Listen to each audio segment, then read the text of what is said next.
সচলত পশুপালন আৰু পশু চিকিৎসা বিভাগৰ কৰ্মচাৰী অনিৰ্দিষ্টকাল ধৰ্মঘট কাৰ্যসূচী আজি পঞ্চমটো দিন তেওঁলোকে আজি অনিৰ্দিষ্ট ধৰ্মঘট কাৰ্যসূচী তেওঁলোকে বহিছিল বিভিন্ন তেওঁলোকে দাবী লৈ আৰু আজি তেওঁলোকে পঞ্চমটো দিনত ভৰি দিছে 4টা দিন তেওঁলোকে ইতিমধ্যে পাৰ কৰিছে আৰু বৰ্তমান সময়লৈকে কোনো ধৰণৰ তেওঁলোকৰ বিভাগীয় কৰ্তৃপক্ষ বা মন্ত্ৰী বা চৰকাৰৰ ফালৰ পৰা তেওঁলোকে কোনো ধৰণৰ সহায় লাভ কৰা নাই আৰু পঞ্চমটো দিনতে তেওঁলোকে এনেধৰণে প্ৰতিবাদেৰে উত্তাল কৰি তুলিছে সচলৰ ধৰ্ণাস্থলী মই পৰিৱেশটো অকণমান দেখুৱাইছো আমি ইতিমধ্যে কৈছোঁ যে 19 তাৰিখৰ পৰা তেওঁলোকে বিভিন্ন দাবী লৈ সচলত প্ৰতিবাদত বহিছিল আৰু আজি হৈছে তেওঁলোকৰ পঞ্চমটো দিন আৰু সদৌ অসম কৃত্ৰিম প্ৰজনন কৰ্মী মৈত্ৰী ও গোপালন মিত্ৰ অৰ্থাৎ অসম পশুপালন আৰু পশু চিকিৎসা বিভাগৰ তেওঁলোকৰ এইসমূহ যি কৰ্মচাৰী সেই কৰ্মচাৰী তেওঁলোকে প্ৰতিবাদত বহিছে বিশেষকৈ তেওঁলোকৰ মূল দাবীটো হৈছে যে চাকৰি নিয়মীয়াকৰণটো তেওঁলোকৰ মূল দাবী লগতে বিভিন্ন ধৰণৰ তেওঁলোকৰ দাবী আছে আৰু এই দাবীসমূহ লৈ তেওঁলোকে প্ৰতিবাদত বহিছে আৰু প্ৰতিবাদত তেওঁলোকৰ যি অনিৰ্দিষ্টকালীন যি ধৰ্মঘট কাৰ্যসূচী এই ধৰ্ণা কাৰ্যসূচী তেওঁলোকে 19 তাৰিখৰ পৰা লৈছিলে আৰু আজি তেওঁলোকে পঞ্চমটো দিনত ভৰি দিছে 4টা দিন তেওঁলোকে এনেধৰণে সচলত প্ৰতিবাদ কৰিছে কিন্তু কোনো ধৰণৰ সঁহাৰি পোৱা নাই বিভাগীয় কৰ্তৃপক্ষ বা চৰকাৰৰ পৰা তেওঁলোকে কোনো ধৰণৰ সঁহাৰি পোৱা নাই আৰু আজি পঞ্চমটো দিনতে তেওঁলোকে এনেধৰণে উত্তাল প্ৰতিবাদ সাব্যস্ত কৰি তুলিছে মই প্ৰতিবাদকাৰীসকল আছে মই তেওঁলোকৰ পৰা অকণমান জানিবলৈ চেষ্টা কৰিম কি ক'ব আপোনালোকে 19 তাৰিখৰ পৰা আন্দোলনত বহিছে পঞ্চমটো দিন আজিলৈকে কিন্তু চৰকাৰৰ বিষয়ববীয়া বা আপোনালোকৰ বিভাগীয় কৰ্তৃপক্ষৰ পৰা কোনো ধৰণৰ সঁহাৰি পোৱা নাই কি ক'ব আজিৰ দিনটো আটাইতকৈ দুখ লাগিছে বিশেষভাৱে আমি যেহেতুকে অসম পশুপালন পশু চিকিৎসা বিভাগত প্ৰতিটো কামেই অতি আন্তৰিকতাৰে কৰি থাকোঁ তো কামখিনি কৰি থকাৰ পিছত আমাৰ এবাৰ খবৰ ল'বলৈ অহা নাই আজিলৈকে তো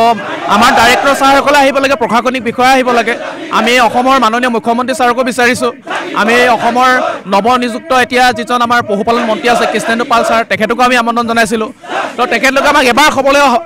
খবৰ ল'বলৈ অহা নাই ইয়ালৈকে খুব দুখ লাগিছে আমাৰ ইয়াত যিহেতুকে 2005 বৰ্ষৰ পৰা সাম্প্ৰতিক সময়লৈকে আমাৰ মানুহবিলাকে কাম কৰি আছে সিদিনা অসমৰ মাননীয় মুখ্যমন্ত্ৰী ছাৰে খুব সুন্দৰকৈ কৈছে যে অসমৰ কৃষক খেতিয়কসকলে পশুপালকসকলে কেৱল গাই গৰুৰ টিকা দিয়াৰ ব্যৱস্থা গ্ৰহণ কৰিব আৰু এইখিনি কাম আমাৰ মৈত্ৰী গোপাল মিত্ৰসকলে কৰি আছে তো এনে এটা কাম বা এনে এটা ডাঙৰ ঘোষণা তেখেতে কৰাৰ পিছত বা অসমত দুগ্ধ উন্নয়নৰ কাৰণে এটা বহল ভিত্তিত ডাঙৰ প্ৰজেক্ট কৰিছে যিখিনি কাম আমি কৰি থাকিবলগীয়া হৈছে তো আমাৰ মুখ্যতঃ দাবীটোৱে হ'ল আমাক মাহিলী দৰমহা দিয়া ব্যৱস্থা গ্ৰহণ কৰা আমিতো এটকাও নোপোৱাকৈ কাম কৰিব নোৱাৰোঁ আমাৰো এটি পৰিয়াল আছে আমাৰো মা দেউতা আছে আমাৰ ঘৰতো বেমাৰ আজাৰ হয় আমি যদি এনেকৈ কাম কৰি থাকিবলগীয়া হয় জীৱন যৌৱন পৰিয়াল সকলো সমৰ্পণ কৰি দিছোঁ ইয়াত তো ঘৰৰ পৰিয়ালৰ মুখ্য ব্যক্তিজনে বা মুখ্য মানুহজনে যদি এই বিভাগত লাগিয়ে থাকক কাম কৰিবৰ কাৰণে আমি ঘৰলৈ আজি চাউল পাতি কিনিবলৈ দিগদাৰ হয় ৰেচন পাতি কিনিবলৈ দিগদাৰ হয় আমাৰ যথেষ্টখিনি অসুবিধা জৰ্জৰিত এটা সমস্যা যিটো সমস্যা আমি বাৰে বাৰে চৰকাৰক অৱগত কৰি আহিছোঁ আগন্তক আমি যিজন নৱনিযুক্ত আমাৰ মন্ত্ৰী আছে তেখেতকো আমি অৱগত কৰিছোঁ গোটেই বিষয়খিনি আমি বাৰে বাৰে অফিচত আহি আছোঁ কিন্তু তেখেতলোকে ৰেছপন্স দিয়া নাই কামখিনি আন্তৰিকতা কৰিবলৈ কিন্তু সময় ল'বলৈ তেখেতলোকে আমাক সময় অকণমান দিব নোৱাৰে খুব দুখৰ কথা বিশেষ একো নকওঁ কেৱল এটাই আমাৰ মুখ্য দাবী আমাক মাহিলী দৰমহা দিয়া ব্যৱস্থা গ্ৰহণ কৰক এইটোৱে আপোনালোকৰ চাকৰি নিয়মীয়াকৰণৰ এটা দাবী আছে লগতে বিভিন্ন ধৰণৰ দাবী আছে এই দাবীসমূহ অনাগত দিনত আপোনালোকে কেনেকৈ আগবঢ়াই লৈ যাব যিহেতু অনিৰ্দিষ্টকালীন ধৰ্মঘটত বহিছে কিন্তু এতিয়ালৈকে আপোনালোকৰ কোনো ধৰণৰ যোগাযোগ হোৱা নাই চৰকাৰৰ বিষয়ববীয়া হওক বা মন্ত্ৰীয়ে হওক কোনো ধৰণৰ যোগাযোগ কৰা নাই এই দাবীসমূহ আপোনালোকে কেনেধৰণে আগুৱাই নিম বুলি ভাবে আচলতে এনেধৰণে যদি আমি আজিলৈকে খবৰ লোৱাই নাই আমি মৰি গ'লেও ইয়াৰ পৰা উঠি নাযাওঁ শেষ মুহূৰ্তত আমি আশা কৰিছোঁ আজিও আমি আশাবাদী তেখেতলোকে আমাক খবৰ ল'ব আমাক ভাল এটা সলিউশ্যন দিব বুলি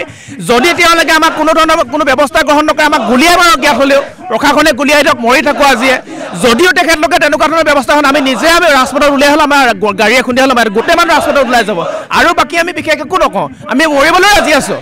কাৰণ জীৱনটো যিহেতুকে শেষ কৰিলোৱে কৈছে বয়স নাই মানুহৰ গোটেই মানুহবিলাকে 2005 চনৰ পৰা আজি বয়স শেষ কৰি দিলে গোটেই জীৱন জীৱনত লগাই দিলে যদি তেওঁলোকে আজিলৈকে খবৰ ল'বলৈ আহৰি নাপালে আমিতো উপায় নাই আমাক প্ৰশাসনে গুলিয়াই হত্যা কৰিলে গোটেই মানুহখিনি ইয়াতে যদি তেখেতলোকে সেইটো কামো কৰিব নোৱাৰে ৰাজপথত গৈ গোটেইখিনি শুই দিলোঁ আমি সেইটো ডিচিশ্যনে কৰিম আমাক খুন্দিয়াই মাৰি দিয়ক আমাৰ আৰু জীয়াই থাকিবলৈ সপোন নাই আমাৰ ইমান কাম অতি আন্তৰিকতা কৰাৰ পিছত আজিলৈকে তেখেতলোকে উপস্থিত নহ'লে এইটো খুব দুখৰ কথা বিভাগৰ প্ৰতিটো কামেই নিয়াৰিকৈ কৰি আছোঁ আমি যিখিনি কাম কৰোঁ আমি কৃত্ৰিম প্ৰজনন যিখিনি কাম কৰি থাকোঁ বিভাগৰ প্ৰতিটো কাম সেই কামখিনি খবৰ ল'বলৈ নৱনিযুক্ত ছুপাৰভাইজাৰ হিচাপে এচাম মানুহক নিযুক্তি দিলে বিৰোধিতা কৰা নাই তেখেতলোকক তেওঁলোকক দৰমহা দিছে 28,300 টকা ঠিক সেইদৰে আমাৰ মাহী পেহী হিচাপে পশুসখী হিচাপেও নিযুক্তি দিলে তেওঁলোকেও খুব সুন্দৰকৈ কাম কৰিছে আমাৰ লগতে তেওঁলোককো এটা সুন্দৰ ব্যৱস্থা গ্ৰহণ কৰিছে মাহিলী 7,000 8,000 টকা কিবা এটা কিন্তু আমিওতো কামৰ যোগ্য মানুহ প্ৰকৃততে কামখিনি আমি কৰি আছোঁ তো এনেকুৱা ধৰণৰ অন্ধ এটা বিষয়ত আমি এনেকৈ মানি ল'ব নোৱাৰোঁ নহয় কেতিয়াও আমাৰ কি পৰিয়াল নাই নেকি আমাৰ কি ভোক নালাগে নেকি আমাৰ মা দেউতা নাই নেকি আমিতো এনেকৈ কচাই থাকিলে আমি কামখিনি কৰিব নোৱাৰোঁ নহয় তো বিভাগক আমি কি বুলি ক'ম আমি কাক কি দুখিম আমি ক'ব নোৱাৰোঁ ইমান বাৰে বাৰে কোৱাৰ স্বত্তেও মানুহৰ মাজত এনেকুৱা ধৰণৰ এটা খেলিমেলি সৃষ্টি কৰিব নালাগে 2005 বৰ্ষত এই একেখিনি কৰ্মীকে গোপাল মিত্ৰ নাম দিছে 2017-18 বৰ্ষত আকৌ মৈত্ৰী নাম দিলে বৰ্তমান আকৌ কিবা ৰাইট্টি বুলি ইনষ্টিটিউট এটা কৰিছে তেওঁলোকে তাৰ পৰা প্ৰশিক্ষণ দিয়াইছে এনেধৰণৰ ভেকু ভাওনা নহ'ব তেওঁলোকে নামাকৰণ কৰিছে আমাক ক'বলগীয়া নাই কিন্তু কামটোৰ ওপৰত গুৰুত্ব দিব লাগে মানুহটো জীৱন এটা জড়িত হৈ আছে ন এটা আৰু এটা ডাঙৰ মই ঘোষণা কৰিব লৈছোঁ অসমৰ নিবনুৱা যুৱক যুৱতী বা শিক্ষিত যুৱক যুৱতীয়ে এনেকুৱা ধৰণৰ প্ৰফেশ্যনত কেতিয়াও প্ৰশিক্ষণ ল'ব নাহিব অসম পশুপালন পশু চিকিৎসা বিভাগত কাৰণ আমি মৰি আছোঁ আমি জীৱন শেষ কৰি দিছোঁ ইয়াত তেখেতলোকে যদি আজি প্ৰশিক্ষণ গ্ৰহণ কৰি এই বিভাগত জড়িত হৈ যায় তেওঁ লাইফটো 4-5 বছৰ বৰবাদ বেক হৈ গ'ল তেখেতলোকে আমি এতিয়া গ্ৰেজুৱেট মাষ্টাৰ ডিগ্ৰী কৰিলোঁ আমিতো বেক হৈ যাবলগীয়া হৈছে আমি অতি আন্তৰিকতা বিভাগটোত কাম কৰিম বুলি আহিছিলোঁ কিন্তু এটা ফুটা কৰি এটা নোপোৱাৰ পিছত আমি কেনেকৈ কাম কৰিম এতিয়া সম্ভৱ নহয় এতিয়া ফাঁকিবাজি কৰি বিভাগে সম্ভৱ নহয় আজি ভেকচিন কৰিব দিব 2 টকা 50 পইচা দিয়ে পাৰিব আপুনি কাম কৰিব এইটো সম্ভৱ নহয় নে 2 টকা 50 পইচাত আমিতো কিবা বস্তু বিক্ৰী কৰিবলৈ যোৱা নাই নহয় আমিতো কিবা ইনচেণ্টিভত আশা কৰি থকা নাই নহয় আমি ইনচেণ্টিভত তেনেকুৱা পাৰিতোষিক আমাক নালাগে এতিয়া আমাক মাহিলী দৰমহা লাগে আমাক মাহিলী দৰমহা দিবই লাগিব এইটো যদি ব্যৱস্থা গ্ৰহণ নকৰে আমি ইয়াৰ পৰা উঠি কেতিয়াও নাযাওঁ তো সেইকাৰণে আমি আমৰণ যিহেতু এটা অনিৰ্দিষ্ট কাললৈকে আমি ধৰ্ণা কাৰ্যসূচী লৈছোঁ হাতত আৰু ইয়াৰ পৰা আমি কোনোদিন উঠি নাযাওঁ প্ৰশাসনে ভাল এটা ব্যৱস্থা গ্ৰহণ কৰিবই লাগিব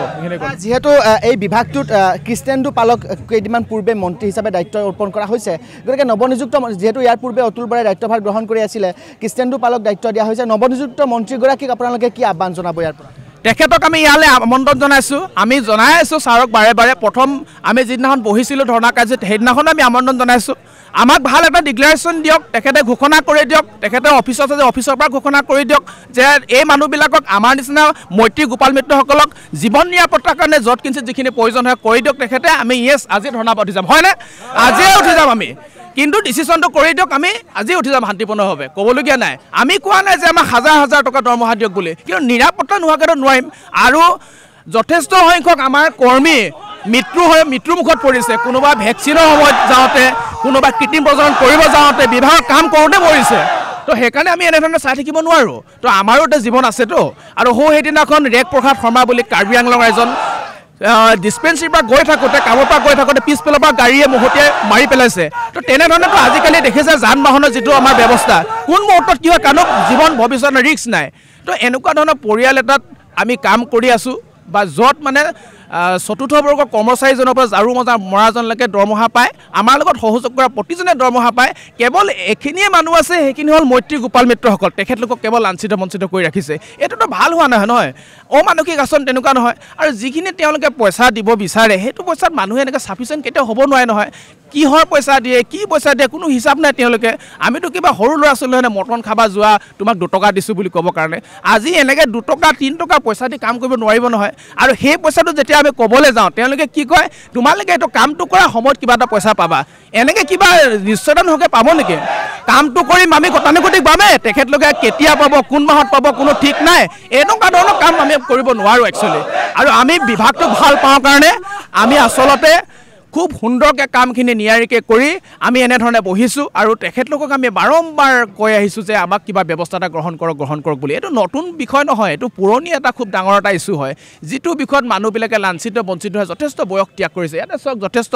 বয়সৰ মানুহ আছে তেখেতলোকেনো চাকৰি বুলি ক'লে শেষেই তেওঁলোকৰ জীৱনটো আৰু বেলেগ কাম কৰিব নোৱাৰে আৰু এনেকুৱা এটা প্ৰফেশ্যন যিটো প্ৰফেশ্যনত আমি কাম কৰি কালি বজাৰত আমি আলু কচু বিক্ৰী কৰি থাকিব নোৱাৰোঁ সাধাৰণতে আৰু যিটো প্ৰফেশ্যন প্ৰকৃততে আমাৰ গ্ৰাম্য অঞ্চলৰ আই পিতাই সকলৰ লগত আমি কাম কৰি আছোঁ পালকসকলৰ লগত কাম কৰি আছোঁ তেখেতলোকে ৰাতিপুৱাই যেতিয়া আমাক ফোন মাৰে গৰুজনীক আজি বেজী এটা দিব লাগে কৃত্ৰিম প্ৰজনন কৰিব লাগে তো যোৱাৰ পিছত আমি সেই মানুহখিনি কেনেকৈ এৰি দিব পাৰোঁ তো এনেকুৱা ধৰণৰ এটা প্ৰফেশ্যন যিটো প্ৰফেশ্যনত আমাৰ নিজৰ মানুহখিনিৰ লগত কাম কৰি আছোঁ তো এতিয়া এনেধৰণৰ বিষয়বস্তুখিনিৰ লগত তেখেতলোকে ভেকু ভাওনা কৰি লাভ নাই যদি ছুপাৰভাইজাৰ যদি কৰিব বিচাৰিছে আমাৰ কামখিনি নিৰীক্ষণ কৰিবৰ কাৰণে তেওঁলোকৰ সমপৰ্যায়ত আমাক দৰমহাটো দিবই লাগিব কাৰণ আমি মানি ল'ব নোৱাৰোঁ এইটোত কাৰণ তেওঁলোকে চাওঁতে যদি পইচাটো পাইছে কাম কৰা মানুহকেইটা কিয় পোৱাৰ যোগ্য হ'ব নোৱাৰে সেইটোতো লাগিব নহয় আমাক এই বস্তুখিনি ক্লিয়াৰিফিকেশ্যন কৰি দিয়ক আৰু ক্লিয়াৰিফিকেশ্যন কৰি আমাৰ জীৱন নিৰাপত্তাটো দিব লাগিব মই এইখিনিকে ক'লোঁ ধন্যবাদ নিশ্চিতভাৱে আমি এই মুহূৰ্তত চচলৰ ধৰ্ণাস্থলীৰ পৰা পৰিৱেশটো দেখুৱাইছোঁ তেওঁলোকে খুব ক্ষোভিত হৈছে কাৰণ দুৰ্ভাগ্যজনক বিষয় এইটো যে কাৰণ তেওঁলোকে দীৰ্ঘদিনে এই বিষয়টোক লৈ দাবী কৰি আহিছে কিন্তু চৰকাৰৰ ফালৰ পৰা তেওঁলোকে কোনো ধৰণৰ সঁহাৰি পোৱা নাই আজি তেওঁলোকে পঞ্চমটো দিন সচলত এনেধৰণে ধৰ্ণা কাৰ্যসূচী ৰূপায়ণ কৰিছে বিভাগীয় কৰ্তৃপক্ষৰ পৰা তেওঁলোকে কোনো ধৰণৰ সঁহাৰি পোৱা নাই যাৰ ফলত তেওঁলোকে যথেষ্ট ক্ষোভিত হৈছে কাৰণ এই যিসকল সদৌ অসম কৃত্ৰিম প্ৰজনন কৰ্মী সেই কৰ্মীসকলক লাঞ্ছনা বঞ্চনা কৰা তেওঁলোকে অভিযোগ উত্থাপিত কৰিছে কাৰণ তেওঁলোকৰ যিখিনি চাকৰিৰ নিৰাপত্তা বা চাকৰি নিয়মীয়াকৰণৰ যি দাবী সেই দাবীটোক লৈ তেওঁলোকে প্ৰতিবাদত বহিছে এই দাবীটো ইয়াৰ সমান্তৰালকৈ তেওঁলোকৰ বিভিন্ন ধৰণৰ দাবী আছে কিন্তু মূল দাবীটো হৈছে যে তেওঁলোকৰ চাকৰি নিয়মীয়াকৰণ কৰিব লাগে কাৰণ তেওঁলোকে বিচাৰিছে যে তেওঁলোকৰ জীৱনটোক নিৰাপত্তা বিচাৰিছে তেওঁলোকে চৰকাৰৰ ফালৰ পৰা তেওঁলোকৰ দাবীসমূহ ৰূপায়ণ কৰা বিচাৰিছে আৰু এনেধৰণে তেওঁলোকে সচলত উত্তাল প্ৰতিবাদ সাব্যস্ত কৰা পৰিলক্ষিত হৈছে কিন্তু আজি পৰ্যন্ত আজি হৈছে পঞ্চমটো দিন আজি পৰ্যন্ত কিন্তু চৰকাৰৰ কোনো বিষয়ববীয়া বা বিভাগীয় কৰ্তৃপক্ষৰ ফালৰ পৰা তেওঁলোকৰ কোনো ধৰণৰ খবৰ লোৱা নাই যোগাযোগ কৰা নাই আৰু তেওঁলোকে এনেধৰণে পঞ্চমটো দিনত সচলত উত্তাল প্ৰতিবাদ সাব্যস্ত কৰিছে দাবী এটাই যিসকল কৰ্মী আছে পশুপালন চিকিৎসা বিভাগৰ পশু চিকিৎসা বিভাগৰ যিখিনি কৰ্মী আছে কৃত্ৰিম প্ৰজনন কৰ্মী সেই কৰ্মীখিনিক তেওঁলোকৰ চাকৰি নিয়মীয়াকৰণ কৰিব লাগে তেওঁলোকৰ জীৱনৰ যি নিৰাপত্তা সেই নিৰাপত্তা সুনিশ্চিত কৰিব লাগে আৰু তাৰ ফলতে তাৰ প্ৰতিবাদতে তেওঁলোকে সচলত এনেধৰণে উত্তাল প্ৰতিবাদ সাব্যস্ত কৰাৰ পৰিলক্ষিত হৈছে